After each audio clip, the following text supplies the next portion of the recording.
नमस्कार। दिल्ली की यशस्वी मुख्यमंत्री माननीय श्रीमती रेखा गुप्ता जी, दैनिक जागरण को भी अभिनंदन कि इतना अच्छा उन्होंने एक विचार रखा कि संवादी दिल्ली उत्सव अभिव्यक्ति का और उसका जो एक कोर इन्होंने रखा है, विषय रखा है, वो हिंदी है। हम अपनी हिंदी को समृद्ध करने का उपक्रम है ये, हिंदी है हम। तो मेरे मन में ना पहले तो मैं दैनिक जागरण का इसके लिए अभिनंदन करता हूं, लेकिन मैं एक अनुरोध भी करता हूं कि जब हम बोलते हैं ना हिंदी है हम, तो हमारे मन में क्या आता है कि हमने वहां से लिया होगा कि हिंदी है हम, वतन है हिंदुस्तान हमारा। ये इकबाल ने लिखा और माना नहीं। ये इकबाल ने लिखा, माना नहीं। 1905 में लिखा था, वो लाहौर के कॉलेज के स्टूडेंट थे, और 1909 आते आते इकबाल ने तराने मिल्ली भी लिखा। आज वो विषय नहीं है बोलने का, लेकिन दिल्ली विश्वविद्यालय से हमने विदा किया इकबाल को। लगभग सभी विश्वविद्यालयों से मैं अनुरोध करता हूं कि इकबाल को छोड़ो, जिसने पाकिस्तान को बनाया, पाकिस्तान का वो जनक था। और अगर पाकिस्तान बनाने वालों की 5 की लिस्ट बनाओगे तो दूसरा नाम जिन्ना के बाद इकबाल का था। उसने भारत को तोड़ने का काम किया, हिंदी भारत को बनाने का काम करती है। तो अगर कहीं ये नाम जुड़ता है, मेरा अनुरोध है कि आप इसे विचार कीजिए कि हिंदी हम की बजाय और क्या हो सकता है इसमें, इसका नाम। ये एक प्रश्न है, आपके लिए छोड़ता हूं। और दूसरी बात है, यहां पर था कि मुख्य आकर्षण महिलाओं की उपलब्धियों पर केंद्रित रहेगा। बहुत अच्छी बात है, बेटियां बहुत अच्छा कर रही हैं। दिल्ली विश्वविद्यालय की एक बेटी मुख्यमंत्री है इस समय। ऐसे बहुत अच्छा कर रही हैं, आप सब भी अच्छा करेंगे।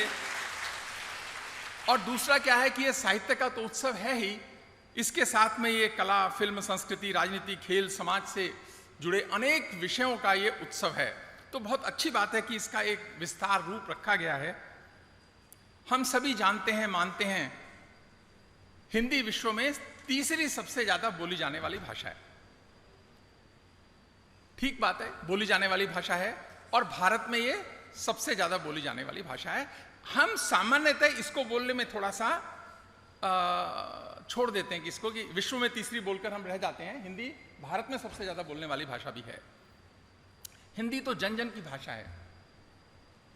हिंदी भारत की भाषा है। हिंदी संस्कृति और सामाजिक सारोकार की भाषा है।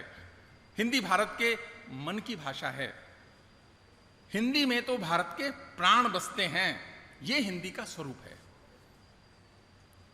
यह सरकारों के सहयोग से भी बढ़ती है, सरकारों के बिना सहयोग के भी बढ़ती है। और वैसे हिंदी को सरकारों का बहुत सहयोग मिलता नहीं है, हिंदी को उसकी आवश्यकता भी नहीं है। लेकिन एक और बात जो मेरे मन में आती है बार बार, कि जब भी हम हिंदी की बात करते हैं तो हम कंपैरिजन में पड़ जाते हैं। हिंदी वालों से मेरा आग्रह है कि कंपैरिजन से बाहर आओ। हमको ना अंग्रेजी से कंपैरिजन की जरूरत है, ना हमको और किसी भाषा से कंपैरिजन की जरूरत है, क्योंकि हर भाषा की अपनी एक विशेषता है। तो हिंदी भाषा का अपना एक स्थान है, आगे बढ़ने का अपना एक तरीका है। अगर आज विश्व में नंबर 3 है और भारत में नंबर 1 है, कुछ तो हिंदी में होगा ना, कुछ अच्छा तो होगा ना हिंदी में। इसीलिए कोई भी प्रयास जो हिंदी को समृद्ध करता है, अभिनंदन का पात्र है। इसके लिए दैनिक जागरण का मैं हृदय से अभिनंदन करता हूं। एक और बात, ये जो भाषा है ना, ये कोई बहुत समझदार, ताकतवर नहीं होती। कोई कहे कि भाषा ये अच्छी भाषा है, ऐसा भी कुछ नहीं होता। भाषा बोलने वाले ताकतवर होते हैं तो भाषा ताकतवर होती है। भाषा बोलने वाले कमजोर हो जाते हैं तो भाषा कमजोर हो जाती है। अब देखिए, हम कहते हैं कि हिंदी सूरीनाम में बोली जाती है, बहुत सारे देशों में बोली जाती है, सही भी है, बोली जाती है। लेकिन किस कारण से बोली जाती है कि जहां जहां भारत के लोग गए, हिंदी उनके साथ गई। और तो जैसे जैसे भारत आगे बढ़ेगा, हिंदी ताकतवर होती चली जाएगी। इसकी ताकत भारत के आगे बढ़ने की गौरव गाथा के साथ हिंदी की गौरव गाथा साथ चलेगी ही। ये हिंदी का स्वभाव है, क्योंकि हिंदी तो सबको प्यार करती है, सबका सम्मान करती है। हिंदी सबको प्यार करती है, सबका सम्मान करती है, न किसी से कोई झगड़ा है, इसीलिए आगे बढ़ती है। एक बार क्या हुआ, कुछ विद्वान बैठे थे, मैडम मैं बड़ी इंटरेस्टिंग वाकया बताता हूं। उसमें कुछ संस्कृत के थे, कुछ भारतीय ज्ञान परंपरा के थे, कुछ और सब्जेक्ट्स के लोग मेरे से चर्चा कर रहे थे। मैंने कह दिया कि हिंदी तो ज्ञान की भाषा है, हिंदी तो ज्ञान की भाषा है। तो उन्होंने कहा नहीं सर, एक दो लोगों ने कहा नहीं सर ऐसी बात नहीं है, संस्कृत ज्ञान की भाषा है, इंग्लिश अभिमान की भाषा है। संस्कृत ज्ञान की भाषा है, इंग्लिश अभिमान की भाषा है। तो मैंने कहा फिर हिंदी क्या है? तो उनमें से एक दो सज्जन ने बोला सर हिंदी तो गांव की भाषा है, हिंदी तो गरीब की भाषा है, कमजोर की भाषा है। मैं आगे जोड़ रहा हूं, उसने कहा साधनहीन की भाषा है, मोटे तौर पे ये कहा। मैं मानता हूं कि ये सच है, लेकिन हिंदी व्यापार की भाषा भी है, हिंदी व्यवहार की भाषा भी है, हिंदी संस्कार की भाषा भी है, और ये हिंदी की ताकत है। हिंदी वालों को, हम लोगों को जो लो सेल्फ एस्टीम की बात है ना, उसमें आना ही नहीं चाहिए। बिल्कुल ठीक है, गांव की भाषा है, गरीब की भाषा है, सामान्य आदमी की भाषा है, इसीलिए तो राजनेता ये भाषा बोलते हैं, क्योंकि राजनेता का स्वभाव है कि वो जनता के मन को सबसे पहले पढ़ता है, तभी तो वो राजनेता है। वो सबसे पहले जनता के मन को, मर्म को, सबको समझता है।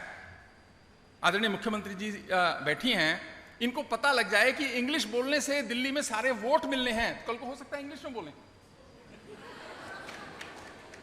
क्योंकि वो मन समझते हैं। लेकिन जनता का मन ऐसा है नहीं। किसी भी प्रांत में आप चले जाइए, वहां की भाषा होगी और हिंदी भाषा होगी। इसी कारण से इसमें ज्यादा परेशानी की बात नहीं है। मैं एक घटना सुनाता हूं। 2011 की बात है, मैं एमएस यूनिवर्सिटी बड़ौदा में वाइस चांसलर हुआ। 3 दिन के बाद ही एक शहर में कार्यक्रम था। शहर का कार्यक्रम था तो सब लोग गुजराती भाषा में अपना भाषण दे रहे थे। तो जब मैं खड़ा हुआ बोलने के लिए, मुझे उस शहर में आए 3रा दिन था, संकोच भी होता है, ऐसे ही हॉल था, इससे थोड़ा बड़ा हॉल था, बहुत सारे लोग बैठे थे। तो मैंने शुरुआत करी कि मैं गुजराती में बोलना चाहता हूं, पर अभी मुझे आती नहीं। अभी मुझे गुजराती का सिर्फ एक शब्द आता है, एक वाक्य आता है जो मैंने 2 दिन में सीखा है कि तुम्हारो डायल करेलो नंबर कोई उपार्थो નથી, कृपया थोड़े समय પછી प्रयास करू शक्य। कि तमे डायल करेलो नंबर कोई उपार्थो નથી, कृपया थोड़े समय પછી प्रयास करू शक्य। आप हैरान हो जाओगे कि मैं तो बोलकर देखा, पूरा हॉल खड़ा हो गया। एक वाक्य से आपने पूरे लोगों के मन में चले गए। तो ये जो हिंदी के लोग हैं, इनको ये सीखने की जरूरत है कि यदि आप किसी के मन में जाना चाहते हैं और उस प्रांत में जाते हैं जहां दूसरी भाषा बोली जाती है, अरे सीखने का प्रयास तो करो। आप प्रयास करोगे तो हिंदी समृद्ध होगी, आपके साथ आगे जाएगी, वो उस समाज में जाएगी। और आप प्रयास नहीं करोगे तो हिंदी का नुकसान करोगे। इसी कारण से जो लोग दूसरे प्रांतों में काम करते हैं, हमारा ये दायित्व बनता है, थोड़ा तो सीखो ना उस भाषा को, देखो ना लोगों से कितना प्यार मिलेगा आपको। ये बहुत मर्म की बात है जो कम से कम हमको जरूर सीखनी चाहिए यदि हम हिंदी का हित चाहते हैं, हिंदी को समृद्ध बनाना चाहते हैं। आप आंध्र प्रदेश में जाके तेलुगु बोल के तो देखिए, गलत बोलोगे तो भी कोई बात नहीं, 4 लाइन सीख लो, देखिए कितना व्यापक असर होगा। आप हिंदी की सेवा करोगे। और यदि आप कहोगे नहीं नहीं हम तो बाहर से आए हैं, हमको नहीं आती, हमको कोई लेना देना नहीं, आप हिंदी का अहित करोगे। ये एक ध्यान में रखने की, मेरे बच्चे जो बैठे हैं, आप करके देखिएगा अपने जीवन में, आपको केवल प्यार मिलेगा, सम्मान मिलेगा, ये हिंदी दिलाएगी और आपके साथ आगे जाएगी। फिर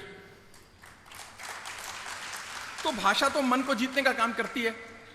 अभी देखो एक और चीज होती है, जितने भी विश्वविद्यालय हैं, एमएस यूनिवर्सिटी का उदाहरण दे रहा हूं, पर शायद दिल्ली में भी ऐसा ही होगा, मैंने कंफर्म नहीं करके आया आज सुबह, कि मैडम जहां संस्कृत पढ़ाई जाती है उसकी टीचिंग इंग्लिश में होती है। तो जब मैं एमएस बड़ौदा का वाइस चांसलर था, मैंने पूछा कि आप इंग्लिश में संस्कृत क्यों पढ़ाते हैं? शायद दिल्ली विश्वविद्यालय भी पढ़ाता होगा, मुझे पता नहीं है अभी इसका। तो उन्होंने कहा सर हिंदी में संस्कृत ना मीडियम में, वो तो महाविद्यालयों में पढ़ाई जाती है, गुरुकुलों में पढ़ाई जाती है, हम तो संस्कृत में इंग्लिश में पढ़ाते हैं, वो एलीट का भाव। तो संस्कृत और इंग्लिश का जो कॉम्बो बनता है ना, संस्कृत का और इंग्लिश का जो कॉम्बो बनता है ना, ये उन दोनों भाषाओं को अच्छा करता होगा। हिंदी को इससे कोई भी समस्या तो नहीं है, हिंदी अपना रास्ता इसके बिना भी खोज लेगी। ये आत्मविश्वास हिंदी वालों को होना चाहिए, और मैं मानता हूं कि ये आत्मविश्वास है, ये अपने आप होगा। तो दैनिक जागरण वास्तव में जागरण का काम करता है, जगाने का काम करता है। 83 वर्ष की गौरव गाथा और विश्व में सबसे ज्यादा पढ़े जाने वाले अखबारों में दैनिक जागरण है। मैं कुछ स्टैटिस्टिक देख रहा था कि हिंदी भाषा के दैनिक समाचार पत्रों की कुल बिक्री संख्या 1,40,00,000 के आसपास है। दूसरे नंबर पर जो अखबार पढ़े जाए जाते हैं वो है मलयालम भाषा के। मुझे भी हैरानी हुई स्टैटिस्टिक्स देख के। दूसरा नंबर आता है मलयालम भाषा का, आता है 35 लाख, फिर तेलुगु इंग्लिश मलयालम आता है 36 लाख, फिर इंग्लिश आती है 35 लाख, तेलुगु आती है 27 लाख, मराठी आती है 25 लाख, बंगाली 19, तमिल 18। तो जैसे जैसे तो किसी भाषा से कोई झगड़ा नहीं है। हम कई बार ये कह लेते हैं भारत की भाषाओं से नहीं है, इंग्लिश से है या दूसरी भाषा, नहीं, किसी से कोई झगड़ा नहीं है। झगड़ा क्यों करना है? हमको तो वो ब्रिजेस बनाने हैं जो भाषाओं के बीच में काम करें।